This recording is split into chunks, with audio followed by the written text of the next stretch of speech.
News Panorama is a TV news magazine program that gives you the story behind the story. It tells the stories the way they should be told by capturing the larger scale.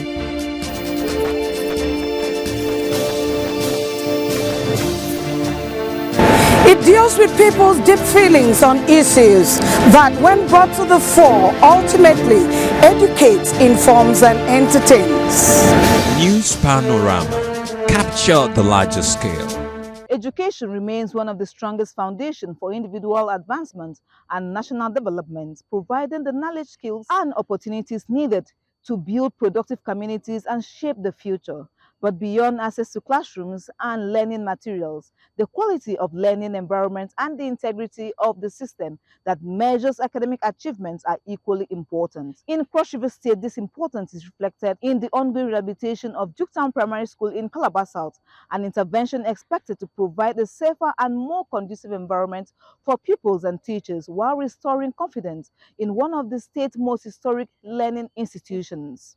Yet, as efforts continue to improve the physical condition of learning, concerns over examination malpractice and withholding of results of thousands of candidates by WAEC highlights another challenge confronting the education system, protecting the credibility and integrity of academic assessments. Also on our lineup this week are reports on trust and security in Nigeria's rapidly expanding digital economy, as well as the Cross River State government's renewed efforts to revive the Obudu Cattle Ranch research through a private sector partnership, and much more. It is a must-watch. News Panorama. Capture the larger scale. Welcome and thanks for joining me on the program News Panorama. I am Josephine Efanga.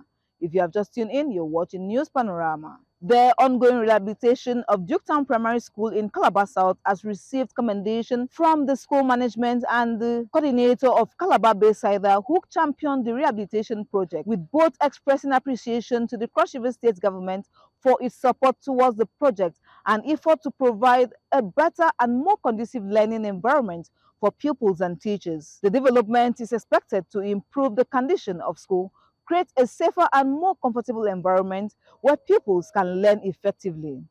According to our correspondent, Blessing Basi, the school management described the intervention as timely, noting that the rehabilitation would go a long way in restoring the confidence of pupils, teachers, and parents, while giving the historic school a better outlook. The reports. A safe and conducive learning environment plays an important role in helping pupils concentrate, participate actively in class, and improve their academic performance. A reason for the rehabilitation of one of the oldest primary schools in the South-South region of the country, Juketown Primary School in Calabar South. While the ongoing rehabilitation of the school is aimed at providing such an environment for pupils, the project is now facing a major security challenge, with repeated cases of burglary and theft threatening the facility and materials being put in place. According to research, it revealed that the continued theft is a major concern, especially at a time when government and other stakeholders are investing resources to restore the school and improve the learning environment. Speaking, the headmistress of Juketown Primary School, Mrs. Ukmaya Awan, explained that the school currently has government-paid security personnel who provide security during the day, but there is no security arrangement for the night, which she identified as the most critical period for the school. The headmistress also expressed appreciation to the Cross River State government for its support towards the rehabilitation of the school, saying the intervention has brought renewed hope to the pupil, teachers, the entire school, and the community at large. We have a little challenge, that is, as concerning the school, because of a lack of enough security. Right now, we had just one government-paid security that run only day shifts.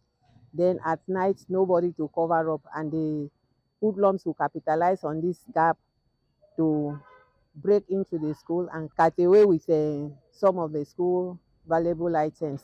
So we are appealing that government that has done this good job should continue by giving us security, night security, that will watch over this property so that their labor will never be in vain. Also speaking on the situation, the coordinator of Calabar Baysiders, Mr. Tony Ikpembe, said Juketown Primary School is believed to be among the oldest primary schools in Nigeria and the oldest in the South-South region. He said the school had great historical value because of its connection with the early development of Calabar and missionary activities in the area. He appreciated the state government for the rehabilitation efforts so far. We are absolutely delighted that this project has come to fruition. Sometime in December of 2025, when we did the maiden Calabar Baysiders Renaissance Day, we did approach the Cross River State Government, of course, His Excellency, through the Chief of Staff to the Governor. The two people I have mentioned are equally Baysiders. They lived here, they grew up here, so they know the nuances of this community.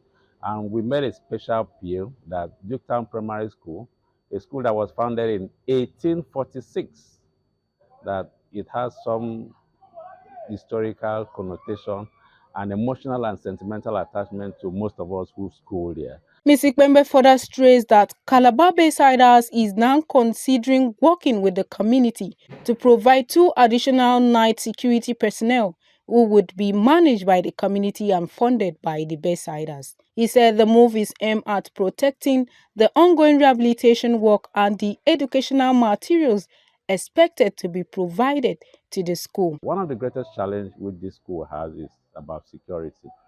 And for the fact that this high-tech infrastructure is coming to the school, the Baysiders, Calabar Baysiders, have also undertaken that we are going to be providing 2 night securities here. That's going to cost us some money, but we'll be working with the community and see how we can run it for about a year when things would stabilize, because we don't want to hear stories about people, hoodlums coming here to pilfer things in the school, and that's our contribution to this school and, of course, the society.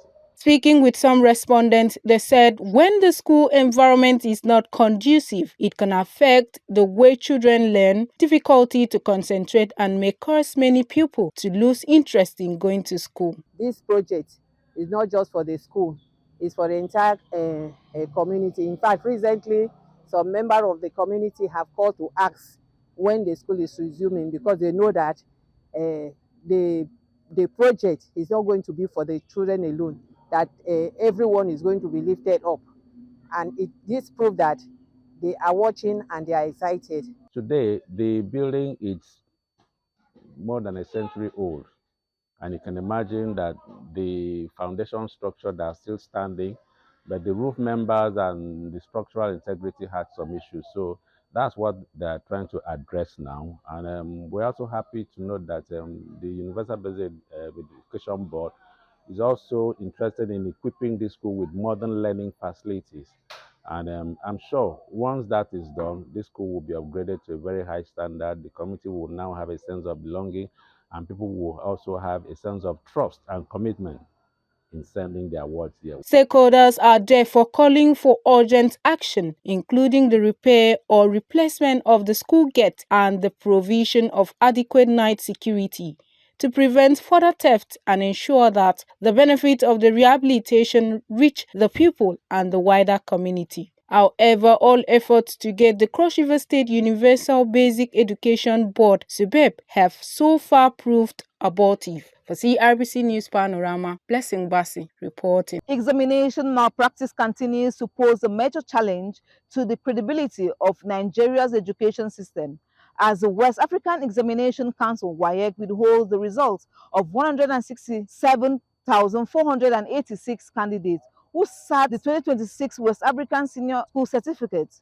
Although the figure represents a decline from the previous year, the development has renewed concern over the methods used to cheat in examination and the measures required to protect the integrity of the process. If you want to brings details, the report. Despite repeated efforts to curb examination malpractice, the practice remains a persistent concern within Nigeria's education system as some candidates continue to seek unfair advantage during examinations. The development has raised concerns about the factors pushing students towards malpractice, as well as the need to address the conditions that may influence their attitude towards academic preparation and examinations. While fear of failure, academic pressure, and inadequate preparation are often associated with the practice, some believe the problem is also linked to challenges within the school environment. For some respondents, lack of motivation to study and corruption within the school system are among the factors encouraging students to engage in examination malpractice. The school system now is not at its peak, you understand? Most of these schools now, due to secondary, all these public schools, they are not at its peak yet. So their teaching now can be lacking behind, which can lead the student now, for them not to repeat the exam again, to just indulge in getting answers from outside and stuff like that, because the school we are in now, they're not at its peak, they're not teaching very well, so that can lead to the malpractice because they are not teaching very well. And all students too, there are some that I've understand during our Nigerian youth that student now it's not school, you get, but after chasing the bag money, you get. So most of them now feel relentless, at chasing education due to that education is scam, the sales payment due to how the internet business is scam. The corruption doesn't start from even the students themselves. The corruption started from the teachers, the lecturers who corrupted the students. Because if they are serious and they caught them, they will not do that act again. Rather, they encourage them so that they will receive some bribe from them, called a bribe. That was bribe of corruption. So someone say even tests they cannot write, they will just go and pay money, and they went away. Tomorrow you see they give the credit, which they bought a girl, the student cannot defend it. It's true story. And secondly, the students themselves, hence they prepare to use money to pass the exams. When they go jam, they rifle the examiners who are not liable to, or maybe they are not in that system of collecting bribes. That is where their lapses will come from, they say they failed. Speaking further, others advise the government and school authorities to take proactive measures to keep students focused on their studies while ensuring teachers are adequately motivated to properly teach and prepare their students. We need the government first to work on the economy. If they work on the economy, then they can now look into the school section, bring good teachers. Students should take their studies seriously, and the government officials should also introduce biometric verification to stop vaccination. As the battle against examination malpractice continues, addressing the factors that drive students towards academic dishonesty remains crucial. With the credibility of examinations tied to the quality of education they represent, creating an environment that promotes learning, discipline, and genuine academic effort may be the stronger path towards restoring confidence in the system. For CRBC News Panorama, Ifeoluwa Ekpe-Ita reporting. As the battle against examination malpractice continues, addressing the factors that drive students towards academic dishonesty remains crucial. With the credibility of examinations tied to the quality of education they represent, creating an environment that promotes learning, discipline, and genuine academic effort may be the stronger path towards restoring confidence in the system. For CRBC News Panorama, Ifeoluwa Ekpe-Ita reporting. The Cross River State government has reaffirmed its commitment to the revival of the iconic Obudu Ranch Resort, with the Deputy Governor, Right Honorable Peter Ode, announcing that the concession to private investors followed more than a year of negotiations and a competitive selection process under the public-private partnership framework. The report. Speaking during a stakeholder engagement in Sankwala or Banliku local government area, the Deputy Governor said the selected investors have demonstrated the capacity and readiness to transform the ranch into a 5-star tourism destination. He disclosed that the redevelopment would include the rehabilitation of the ranch's cable car system, improvement of the Lake Drive area, and other supporting infrastructure, while the state government works to conclude the Obudu Cargo Airport project. According to him, the first passenger aircraft is expected to to arrive at the airport by December 2026, with plans for flight operations from Abuja and Lagos to Obudu from the first quarter of 2027. Dr. Ode said the investors have also committed to several interventions for the host community, including the construction of a hospital, upgrading of a primary healthcare facility, construction of a school, employment of youth and women, as well as empowerment opportunities for local farmers. He said the proposed safari would create additional economic opportunities by enabling women to cultivate crops needed to feed the wildlife, which the investors would purchase from them. The Deputy Governor urged the people of Obanliku to support and protect the investors and the facilities, stressing that priority would be given to the host community in employment, while qualified persons from other parts of Cross River State would also benefit. He further called on traditional rulers, community leaders, and other stakeholders to identify skilled youth who can participate in the construction and redevelopment activities at the ranch. They will use their mouth and tell the people of Obanliku what they plan to do for you.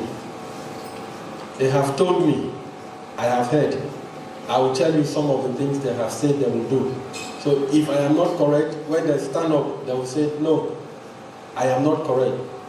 They have said they are going to build a hospital here in Obanliku local government. They've told me that. They have also said you should identify any primary health care and you want them to bring up to standard, and they are going to bring it up to standard. They have said that. They have also promised that they are going to renovate schools here in Obanliku local government area. They have said that as part of the discussion that we have had. They have also promised to employ youths and women here from Obanliku local government area. Now, part of the other thing they're introducing to the ranch, which has never been there, I think I'm correct about that, is the safari.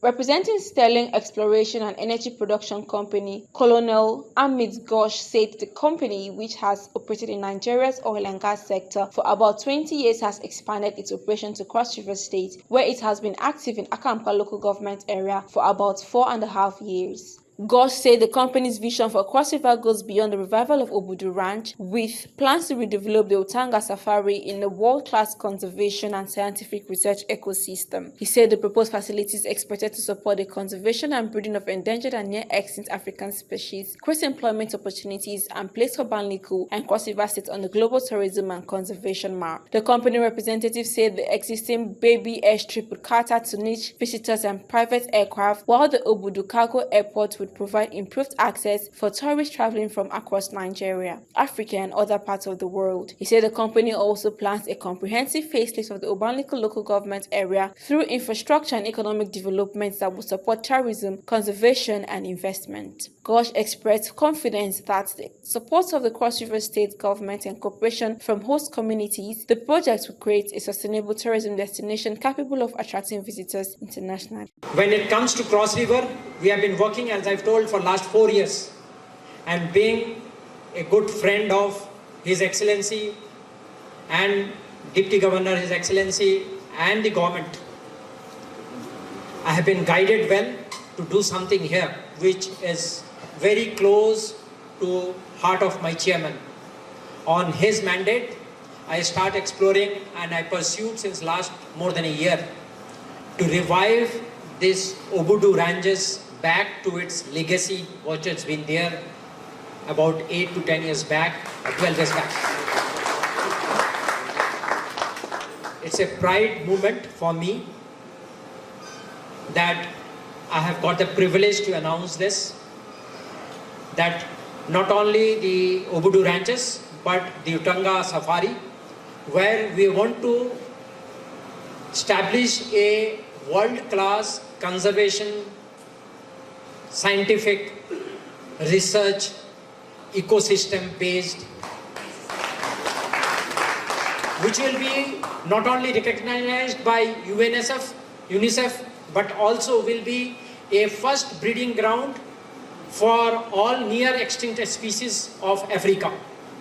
That's what His Excellency was trying to mention to you, which will not only generate employment, but it will put Obanliku or Cross River State in the world map. The stakeholder engagement also attracted community leaders, youth representatives, women leaders, and traditional rulers who welcomed the proposed redevelopment and expressed optimism that the investments would create employment, improve infrastructure, and expand economic opportunities for the people. The youth leadership pledged to support the project and provide qualified manpower, while the women's representative welcomed the proposed agricultural empowerment initiative. Traditional rulers called for sustained communication between the investors, government, and host communities and pledged to support the protection of the tourism facilities. In a vote of thanks, the permanent secretary in the Cross River State Ministry of Tourism appreciated the deputy governor, investors, and community stakeholders for their participation, describing the engagement as an important step towards building trust, promoting community inclusion, and ensuring the successful redevelopment of Obudu Ranch, Utanga Safari, and associated tourism assets. For CRBC News Panorama, Efiowan Ekpe Ita reporting. Nigeria's digital economy is expanding rapidly, with millions of people relying on online banking, e-commerce, fintech services, and digital platforms for everyday transactions. However, the growing threat of cyber fraud, data breaches, and online scam is raising concerns about consumer confidence, making trust a key factor in sustaining the country's digital transformation. As government and industry stakeholders seek to strengthen digital security, our correspondent Prechi Joke spoke with some residents in Calabar Metropolis to find out if they still trust Nigeria's digital economy. They report. The Nigerian digital economy has continued to grow, with more Nigerians relying on online banking, digital payments, e-commerce platforms, and other internet-based services for their daily activities. From transferring money and paying bills to purchasing goods and services, digital platforms have made transactions faster and more convenient. However, as dependence on these platforms increases, concerns over online fraud, scams, unauthorized transactions, and the protection of personal information continues to raise questions about public trust. For some users, the fear of falling victim to cyber fraud has influenced how they use digital services. While many have embraced the convenience that comes with digital transactions, others remain cautious, particularly when dealing with unfamiliar platforms or online vendors. The issue of trust have therefore become an important part of Nigeria's digital transformation, as the willingness of customers to use digital services depend largely on how safe and reliable they consider these platforms to be. Speaking with some residents, they share their experiences with online transactions, expressing confidence in digital platforms, while others raise concerns about fraud and safety of their money. Trust is very difficult in Nigeria, but because of the evidence of using it actually and it works, they are fast and reliable, transactions happen within seconds. It builds more trust in this platform. But sometimes you wonder, because these apps are built by developers and no one is above mistakes, so there could be a situation where money leaves your bank and then it doesn't arrive to the other person or something like that, a technical issue or a problem in the application. But so far they have been good and helpful. They relieve stress of always going to the bank to withdraw money, for a deposit, all those things. So the trust have been increasing over the years. Residents also stated that although digital services have made everyday transactions easier, incidents of fraud and online scams have made people more cautious. They stress the need for stronger security measures and greater awareness to help users identify fraudulent activities and protect themselves online. Most of those management of these digital apps, they should employ an active cyber craft that can monitor and secure the movement of the users in their apps, so that they can motivate others. Major thing I would advise them to do is to tighten their security and their password code. Then they should do their end-to-end encryption, where you can't log into some other person's wall to scam them.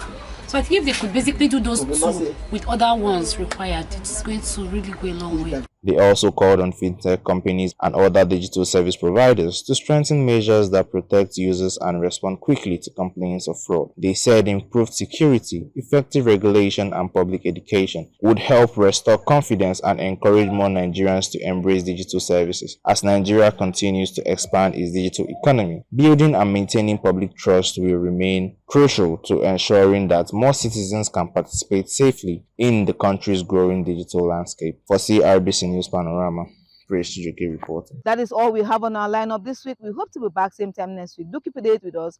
I am Josephine Efanga. For updates and engagement, follow us on our official social media handles: Facebook at CRBC, X formerly Twitter, Instagram and TikTok at CRBC Online, YouTube at CRBC New Media, WhatsApp on 090-377-87474. We look forward to connecting with you.